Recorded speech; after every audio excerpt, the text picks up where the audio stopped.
বারাবণী পানুরিয়া গ্রাম পঞ্চায়েতের অন্তর্গত মলডাঙ্গা এলাকার কাছে শুক্রবার ভোরে বিস্ফোরক ভর্তি একটি লরি উল্টে যাওয়ায় ব্যাপক চাঞ্চল্যের সৃষ্টি হয়।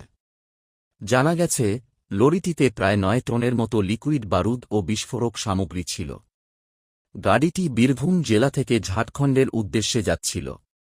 স্থানীয় সূত্রে খবর, ভোর প্রায় ৫টা নাগাদ সামনে থাকা একটি ট্রাককে বাঁচাতে গিয়ে নিয়ন্ত্রণ হারিয়ে লরিটি রাস্তার ধারে পাল্টি খায়। ঘটনার পরই খবর দেওয়া হয় বারাবণী থানায়। পুলিশ দ্রুত ঘটনাস্থলে পৌঁছে পরিস্থিতি নিয়ন্ত্রণে আনে। পরে ক্রেন ও মেশিনের সাহায্যে দুর্ঘটনাগ্রস্ত লরিটিকে উদ্ধার করে সরিয়ে নিয়ে যাওয়া হয়। দুর্ঘটনায় বিস্ফোরক সামগ্রীর কিছু অংশ মাটিতে ছড়িয়ে পড়লেও বড়সড় কোনো বিস্ফোরণ ঘটেনি।